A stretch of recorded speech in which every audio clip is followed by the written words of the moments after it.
Hello, everyone. Welcome to the show. My guest today is Captain McShane. I met her over here in Korea, part of the S3 shop. I describe her as being the embodiment of the real Captain America. That's how she is to me. She is Sapper Tap. She is Ranger Tap. She is all around wonderful person and very gun ho. Captain, can you introduce yourself, please? Yeah, absolutely. Those are some awesome compliments you just threw my way. You're Yeah, my welcome. name's Erin McShane. I'm from Baltimore, Maryland, and I've had quite a few fortunate opportunities in my career. I've had the chance to do some very cool things. Yeah, just like you said, ninth female ranger, second double tab. There's now three of us, which is good. Hopefully more coming soon. But yeah, I've bounced around, been an engineer the whole time, and had a good ride. Yeah. How did you end up going this route? It was the military sort of like a traditional family thing of yours? No, I honestly didn't know much about it. Um, But when I was trying to figure out what college I wanted to go to, I discovered the academies. And when it came down to it, I took a tour and realized that it was all about a life of service. It was about leadership. It was about being the best you could be. It was an opportunity to be challenged every day. So all those things appealed to me, and that was the path I went down. I really didn't know too much about the Army until I was already on the academy path, and that's the direction I took. Wow, so you're a West Pointer. Yeah, one of those. Yeah. So I'm of a certain age that I remember when women weren't allowed there. And I remember I believe it Mhm. was the first two women and they shaved their heads and everything. I don't know if you remember any of that. Oh, you're talking about Ranger School now? Or No, are you no, talking about the first two? the I'm sorry, for the West Point. I remember when they first allowed women to go there. Yeah. Yeah, some of those women, they've got some very interesting stories, and Mm-hmm. their stories of their first are way more tumultuous than mine ever were. Yes, sir. So yeah, it's neat you bring them up because they deserve a lot of credit for the crap that they went through, and Yeah. thanks to them, they're the reason that you know my experiences were a walk in the park. That's awesome, man. That's one of the reasons why I'm doing this podcast is to share those things like that. I don't think a lot of people I mean, maybe they take it for granted that it was always like this, that women could always join. And like I said, I'm 43 years old. I remember when the very first women were allowed into West Point. You know, I'm not that Mhm. old, but then again, it's not that far in the past either. Yeah. Oh yeah. Yeah, there's if you're interested in looking into some different interviews and things, there's a woman. Her name is Chris Fuhr. She's been a huge asset to the transition in making helping the infantry school make it a pretty seamless transition to integrate women, Hmm. right, and improve the hiccups as they went along. Hmm. She had a huge role in that. And she did an interview with West Point. There was the West Point Oral History Program, and they Hmm. interviewed her about her experience when she was one of the first women. I think she was in the fourth class of women to go through West Point. So she was, Do you know what year that is, year, maybe? I believe she was year group 80 because the first time they let women in was in 70. Well, no, 76 when the first women went in. So 80 would have been the first class. Oh, really? Maybe I I think got she might that have. wrong. I think she might have been there. Yeah, I think she might have been class of 83. But Oh, she's okay. got some wild stories, Yeah. honestly, about some atrocities that she experienced. There was Some hazing and stuff. yeah, well, also a serial rapist, Oh, jeez. Not good, as yeah. is kind of the term she used. And that guy got away with it basically. That's horrible. Okay. Okay. Yeah, yeah, um, and then yeah, yeah, go ahead, go there's ahead. some other stories out there that we don't need to hash up, but if you ever find yourself on that website, she's got a very, very intense story. Definitely, I definitely want people to share that type of information. But your experience, can you share your experience at West Point? How was it? Yeah, it was fantastic. I think one of the benefits of the academy is that they really just throw so many opportunities at all those cadets, whether that's incredible speakers and scholars who come to give talks and host conferences and that sort of thing, or whether it's a semester abroad or the opportunity to join any of the teams. Yes, Hmm. they do recruit, some of their star athletes, but every cadet is an athlete, and so there's tons of even if you're not a Division I athlete, you can still be on a sports team and go and compete. So there's just really any number of opportunities that are available to cadets as long as they're willing to jump on it. And that's what makes that place such a valuable place to go. Yeah, I've heard of like the grind. It's sort of always go go go. It's definitely not like people who go the other route and go to a regular traditional college where they're partying and drinking and doing all this stuff. You know, like you guys at West Point, like it's study study, exercise exercise, or some other kind of training or something that's going on. Yeah, see, the thing is that was my world, right? Yeah, I visited a couple other colleges and partied with them sometimes, but it's like the sharp contrast between what a civilian school and my school might have been with. I don't really appreciate that. All I know is my experience, and maybe Yeah. I think something that struck me over the years was there was a document they gave us maybe in like the first week of the first academic year, Uh-huh. and they were telling us said, okay, this document is going to outline how you need to schedule your life basically. Uh-huh. And it said we're giving you an agenda Hmm. that has all every hour of every day blocked off, and you're going to go ahead and put Right. your classes into certain days, and the specific times, and you're going to block off the time that you're going to do your homework, and you're going to block off the time that you're at lunch, you're going to block off the time that you're at dinner, you're going to block off the time that you're at that you're doing your sports, and you're Just going to see everything that it there's sounds like. yeah, and you're going to see that there's some white spaces in there, and when you're not, and those white spaces are where you're going to put in your extra study and go and meet with your teacher and do more homework, and and do all these things. And I think back to that today, and Yeah. of course, we use that, and we use the agenda, and we plugged it all in. But I think back to that today, and I thought, and I'd love to ask that instructor who's standing at the front, like, do you schedule your life like this? Yeah, yeah. Do you work out every second of every day? Or do you actually have a life on the outside of this? So did you find a way to find a life on the outside or? Yeah, I think I was also just really into it. I enjoyed that. Like, I enjoyed the constant pressure, the constant go, go, go. And then when you get a chance to get on the weekends, you win and experience Yeah. something new, or partied, or went to a civilian college, or, Right. did something with your friends, or went to the city. So But, that makes me think about my personal life. I had a very hard time with school growing up. All my teachers always said I was smart, but for some reason I just couldn't focus, get myself to do the things I knew that I should have been doing. But once I joined the military, I got a pretty good ASVAB score, and I did really good, like top in my classes and stuff like that. But it was kind of like what you're saying, which was it was go go go, not a lot of that white space. So I didn't have time to really think about something else, which allowed me to just completely throw myself into my studies. Where if I would have not gone to the military, say I would have gone to college, I don't think I would have done as well because of the mhm. distraction. Yeah. Yeah, I think I can fairly say that I resonate with that a lot. Yeah. I think that go, go, go forced me to stay on top, to use that stress in a positive way, just to achieve more. Yeah. That said, now that I've moved away from active duty, it Uh-huh. is so refreshing just to have the space and time to think and reflect and explore new opportunities and go down new Smell the paths. roses. Yeah. Smell the roses. I'm staying with some friends for a couple days here, and a couple days turned into a week and a half. Because why Yeah. not? We're having too much fun, and it's And a you wonderful deserve thing. it. You served your country well. Thanks. Yeah. Hopefully continuing that track. That's the game plan. That's right. You're in the reserves right now? Yeah, and the reserves. Okay. So you must be a person that thrives off of that kind of pressure and stress too. Because I mean, not only did you go to academy, like I said, you went to Ranger School, you went to Sapper School. Can you tell the listeners about that who don't know what that is?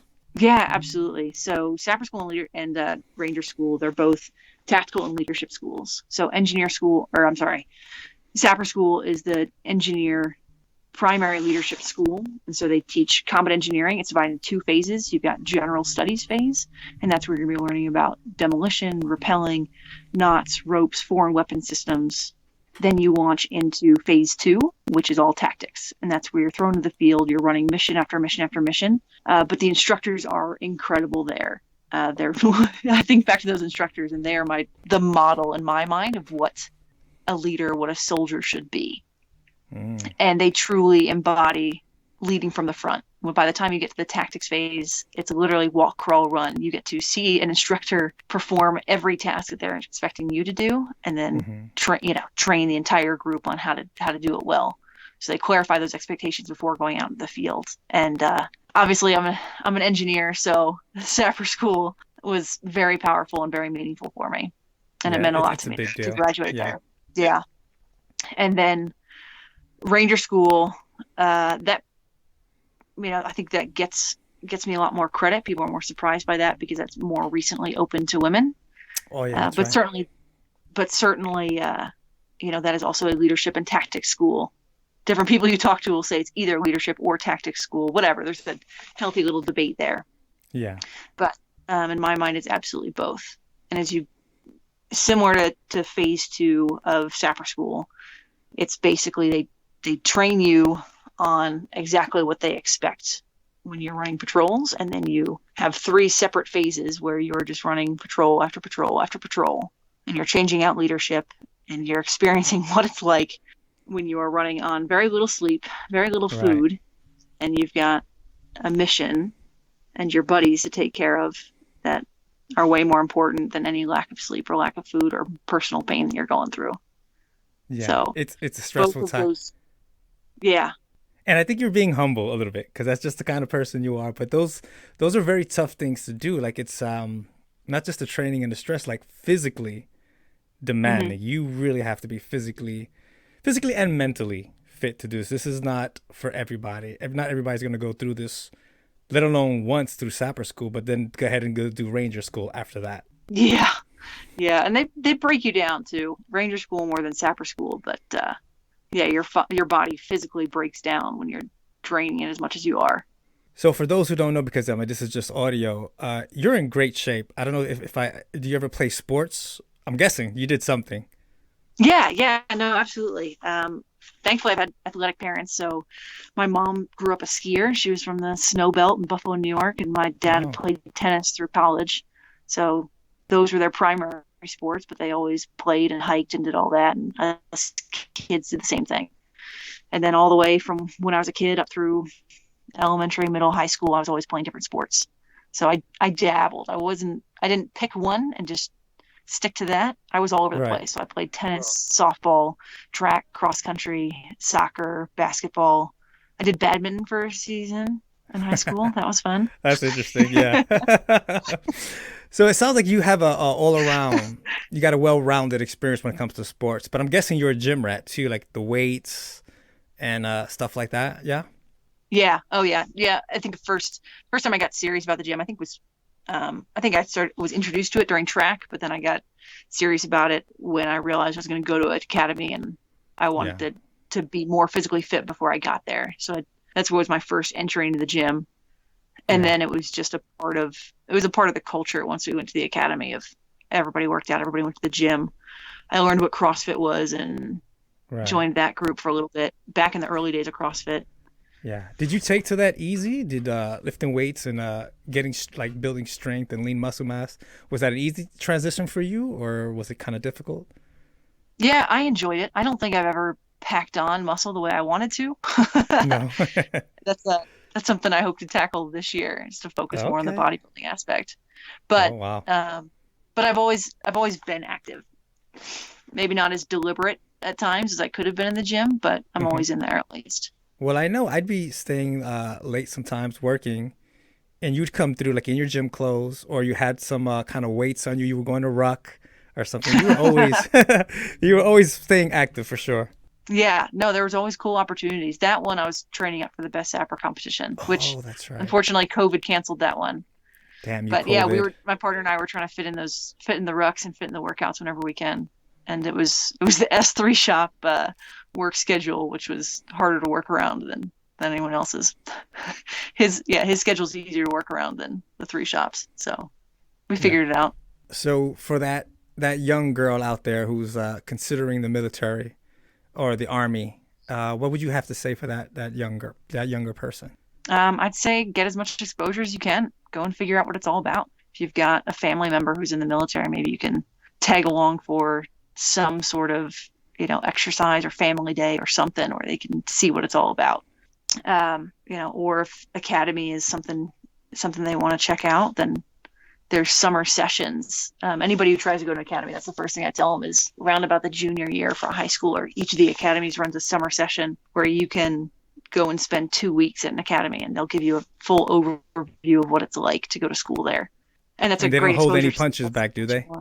They prepare you like they're like what they tell you you're gonna get is what's gonna happen, or do they, you've heard stories about army recruiters telling Oh you, yeah, yeah, yeah. Thankfully, when you show up at those summer sessions, you're not surrounded by a bunch of recruiters. You're surrounded by a bunch of actual cadets, so you oh, get a okay, better insight. And granted, I think the only time I got a chance to shoot a 50 cal was at that summer session, so that wasn't ooh, necessarily realistic to what I was going to get to do later in my Army right. career. Um, but it was a lot of fun, Did you come and in it with the was idea of it's being great a fun. engineer and doing sapper and ranger and all that stuff when you first No, I decided didn't. to? I didn't know what the branches were. So Right. my first year, that I had a mentor who sat me down and said, "Okay, you've got aviation, you got infantry, you got all the stuff." So at first, I thought I wanted to go aviation, and then the more I learned about the military, I decided I want to go infantry. But then I Mm. realized that wasn't open to women at the time. So my next Oh, okay. question was, okay, what's the closest thing to infantry I can get? And it was either going to be MP or engineer.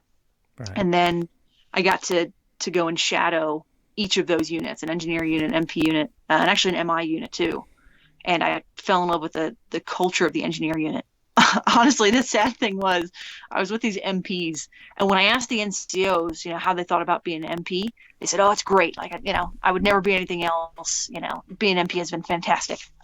Okay. But whenever I talked to any of the officers, I'd go up to them and say, "Hey, how do you feel about being an MP?" And they hesitated. Right. Every one of them hesitated. Then they Right. told me, "Well, I'm really glad I made the decision. This is why it's a good thing." Right. Right? But I Yeah, you picked up but on that that hesitation. Yeah. that hesitation told me all I needed to know. Right. So MPs was not for me. Yeah. I mean, it's an important job. Policing everywhere around the world is an important job, but it's one of those jobs that it's super difficult, super stressful. I give my props and shout outs to everyone who's in law enforcement. It's a really tough. It's almost like a thankless job. You know, if Yeah. if if you mess up one time, then people are like, oh, you've seen what's been going on. But it's an important job, and they don't get as much, I guess, accolades or respect for what they do because that's just very difficult. Yeah. Yeah, no, and I'd agree with you. I'm sure there's so many challenges with being MP that you and I will never fully appreciate not being in that Right. world. But if we're having some real talk here, Yeah. Yeah. Let's do it. there have been some fantastic leaders. And now, granted, my peers, right? So fantastic leaders that I knew that were in the MP Corps, and the there's something about the culture over there that is off. Yeah. How And I, so? I can't, I can't put my finger on it, but I had, this one, I think about this, one of my best friends is just an all-star, right? Right. You speak to them for a grand total of 5 minutes, this person is going somewhere in their life. Right. They end up going to the captain's career course and taking that first PT test, and Uh-huh. as expected, they gave it their all. Went to go and bust out this PT test, give it everything they got because there's no reason not to. Right. Well, the response from their peers was, "Well, why'd you do that? Like you're making us all look bad." Oh, okay. Now that's just that is one isolated example, and that's not Right. meant to reflect across the entire Corps. But that was just one story of several that built up that ultimately led this person to say, "Hey, you know what? It's time for me to move on." Um, Yeah. so there's, and Yeah. I'll share my experience with that because I've looked into it a little bit and I have family members who were police. I actually did my in grad school. My thesis was on like prison in the industrial complex for prison and stuff like that. But I Mhm. get into like being a police officer. But let me get back to my point. Um, what I've noticed is that you're a person who you see the worst aspects of humanity every day. If you're a cop, you're literally surrounded by that, and because of that, you have to have a sort of mindset that the world is black and white in order, in my opinion, in order to function psychologically. Because if gray seeps into your world, it just confuses things and makes things stress. So you have to be, these people are good and these people are bad. If you allow gray to come in there, I don't see how you could function doing that job. So it's sort of an adaptive response to that job. And Mm-hmm. like I said, God bless them for it, because we need police officers. We need people out there, but we have to understand that this is going to happen to them if they're constantly exposed to, like I said, the lowest of the low all the time. I mean, I've heard, I got horror stories. I've heard social workers too. I got a lot of friends that are social workers, and you're just exposed to the worst. And I think sort of a trick, I guess, a mental gymnastics that you have to do in order to perform in that job and not absolutely lose your mind, is that your view of the world changes into a very binary system. Like, these are people who are good and these people are bad. And that's, I don't know, that's my take on it. Yeah, interesting. Yeah, I mean, it reminds me of, the book On Killing, and of course, our own military culture, right? When we go Right. down range, we're sent on mission. There is, It's pretty dark. there's no, hey, there's no question in your mind. Hey, this guy Yeah. that we're going after, Right. we're either bringing him home or we're taking him out, and there's no question in your mind that he's, Yeah. You can't have quote that doubt unquote, in there. right? Yeah, exactly. And That's that's, exactly what I'm getting at. Yeah. yeah, Okay. No, yeah, no, no, sorry. I didn't mean to cut you yeah, off, but yeah, yeah, no, it's no, fine. it's exact, Yeah, same we can exact come thing. home and question the targeting methods all day, right? Like, Right. hey, where do we evaluate this? But yeah, when you're on mission, there's no room for that. Ah, tough job. Very tough job. Yeah, hats off to law enforcement for sure. Yep. So where do you go from here? Where do you see yourself? Where's the next 5 years for Captain McShane? Nice. Hopefully Yeah, Major honestly, McShane by then, right? we'll see. I bought myself some more time by switching the reserves so I can hang out in Right. Captain Land for a little longer. So that's exciting. But if I'm honest, then I don't plan out my life much more than 2 years in advance. That's about Okay. where I tap out. And I like that. Okay. I like being flexible. So for now, I'm doing a road trip across the states.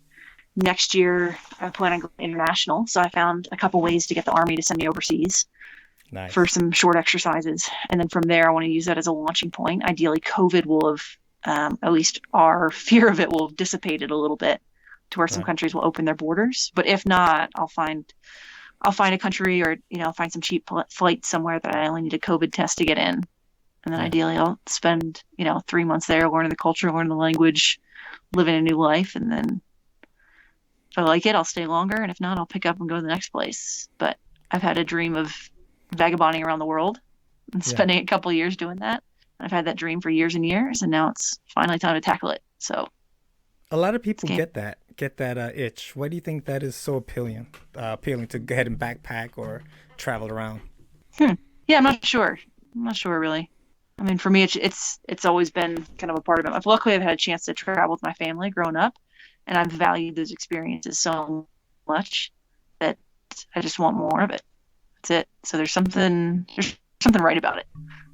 A lot of big Yeah. decisions are quite intuitive for me, and that's one of them. Is I know that this is something that I want to do. I want to be It just culturally feels right. fluent and have some experiences. Yeah, meet people, interact with new cultures. There's a whole world out there to be explored.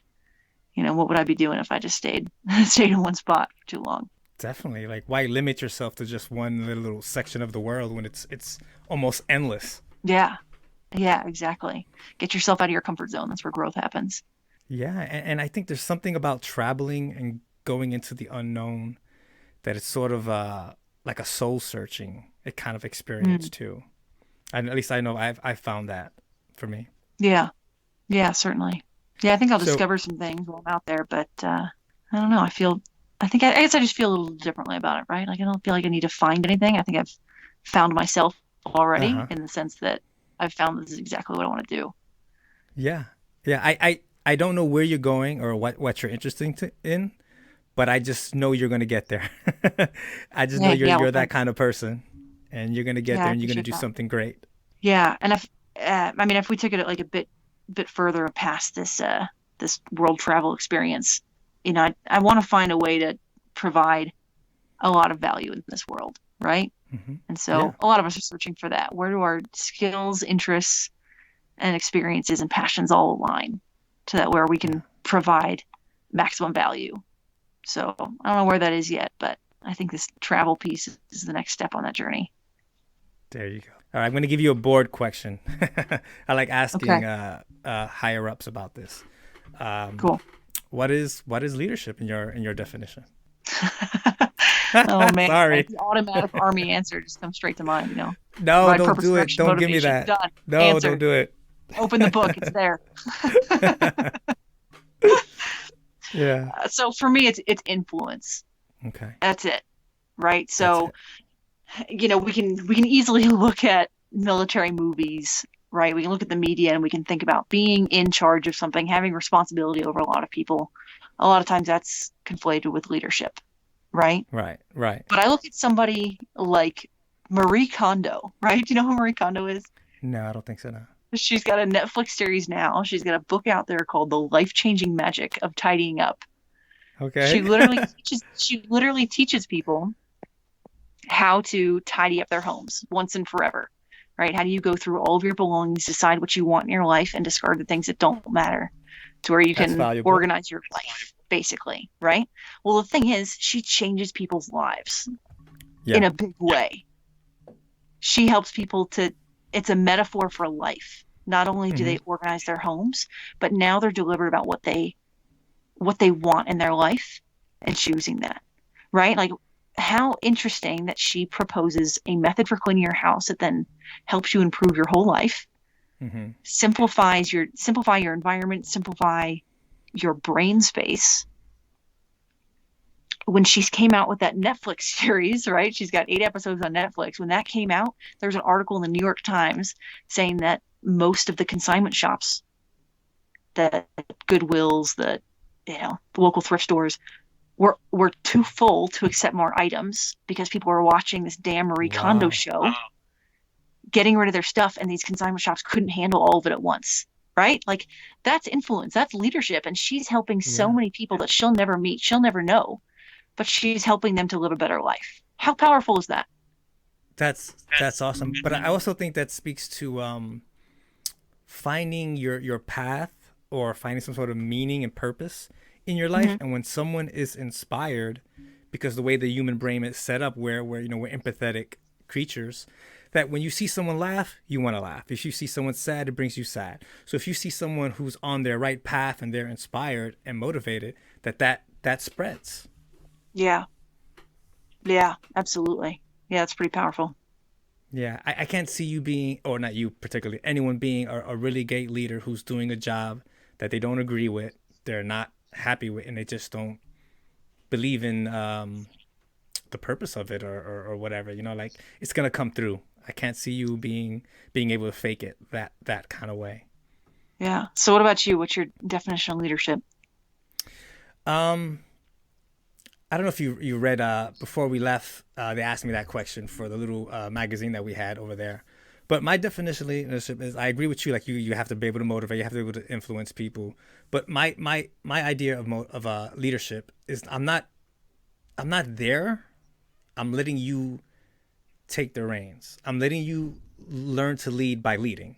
And I'm there to sort of like a safety net. You know what I mean? I'm there to if you fall, if you need help, sure, I'll be there for you. Because my idea of it is that if I step in there and I take control of everything, you're used to that, and that's what you expect. You think that that's what leadership is. I think that I should go in there, help you, and then let you be. I should be able to lead by not being there, if that makes sense. Um, if I have to be there in order for let's use the army, in order for my unit to succeed in their mission, I didn't train them right. I should I should be able to be almost non-existent, and they should still be able to get the job done. That's just the way I feel about it. I don't know if you want to talk about it or disagree. No, I just remember being in the three shop, and we were blessed when you came up to join us. We always love Oh, getting great thank you. people in our shop. Yeah. But there's always a slight twinge of like, man, this guy needs to be on the line. Like this guy needs to have some soldiers that to mold and develop. Yeah, but my problem with the line is what they always wanted me to be on top of my soldier. And like I said, I'm not like that. I When I was in the Navy and I was the head of my shop, I would task my guys out. Go ahead, guys, go. I would answer emails. I would take care of paperwork, and right before lunchtime, I would go check up on them. What's going on? If you weren't doing what you were supposed to do, we'd have a talk. And if you were doing what you're supposed to do, I give you praise. And if you needed help, just come back to the shop. Hey, back then I was a petty officer. Hey, I got this problem. I can't figure it out. Can you help me? Sure. And I'm not, if I can't, if there's something that, like, I'm trying not to do it for them, is what I'm saying. You know what I mean? I'm trying to, okay, so what's the problem? And I try to guide their attention, to look somewhere else so that they can figure it out on their own. I don't want them to feel like anything goes on, let me just go to Petty Officer Sawyer. Yeah. So here's Yeah. here's something I'm really curious about. If you'll, Yeah. Sure, sure. yeah. So one question is, can you remember a time, or can you tell me about a time that you're really proud of? You think back about your leadership impact, and is there a story that you can share of, this was something that Yeah. helped me Sure, realize sure. I'd done good for this person, this soldier, whoever. We train a lot. Well, we did train a lot in the Navy. So for one of the positions that we would train was be I forgot what it was called. You're on the quarterdeck of the ship. You're basically in charge of the ship, who comes on, who comes off, kind of different things that go on during the day. You're sort of the guys, you representing the commander and the ship for the day while everyone else is doing their job. And you're any calls that come in, you take the calls and stuff like that. So there's three people. I want to say there's like an E7 and above. He's like the chief. There's like a petty officer. That was me. And then there was like a junior enlisted person. And you had to qualify to get up to each level, right? One of the jobs of the junior enlisted person was to answer the phones and know how to respond to what was going on. And so you were training on various things. And what I would do is, okay, scenario one, this is how you handle it. Scenario two, scenario three, so on and so forth. This is what you can expect during the day. I would go through it, drill them with it, make sure they know it, and then I would step back. Phone rings. There you go. Take it. It's yours. It's sort of this is not a good analogy, but I think it works. When he used to say, how do you teach someone how to swim? You throw them in the water. I mean, it's not that, but it is that. I want them to know that you could handle this. You're okay. You don't need someone to do this for you. You can do it. You made it through a basic training boot camp. You went through your school. You're a smart enough person. You're an adult. You could do this. You don't need me standing over you. I'm there. Obviously, I'm there because I'm responsible.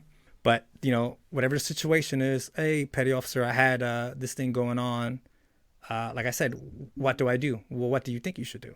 I'm not going to just tell them what you should do. Yeah. You know what I mean? I do the same thing with my kids. My kids Mm-hmm. ask sometimes like dumb questions. I don't say, hey, that's a dumb question. I go, what do you think? Hey, Dad, the pizza's on fire. What do you think you should do? Maybe I should shut the stove off. I don't know. You know what I mean? But it makes them really independent. But I think to a lot of outsiders, that's not leadership. And what I've gotten from the Army is like, you got to wake up your Joes in the morning. You got to brush your teeth. You got to brush their teeth. You got to do all this stuff. And I'm like, I guess that's a form of leadership, but it's very taxing on the leader. And I don't think you develop new leaders that way. You can work, trust me. There's many different ways to be a leader. That's why the question of leadership is like, you could talk about it for weeks. We could do podcasts forever about it. But for me personally, what works, if I'm going to lead, I want competent. I want to develop competent people. And that's the best way, I think, to do it. Yeah. Yeah, absolutely. And questions are so powerful. And I think that's part of Mm-hmm. one of the many things you're hinting at, right? But one of them is Yeah. the power of questions, and Mm-hmm. allowing, obviously you're allowing them to figure things out on their own. But yeah, I did the same thing. There's this gal, she doesn't really have much support in her home life. She knows she knows something that she's interested in, what she wants to do with her life, but she doesn't have really the support to help her figure out how to get there. But yeah, it was the same thing. Was we talked about different paths where she wanted to go, and then she said, well, what do you think I should do? Well, what do you think you should do? And sure Right. enough, she said exactly the same things that I was going to say.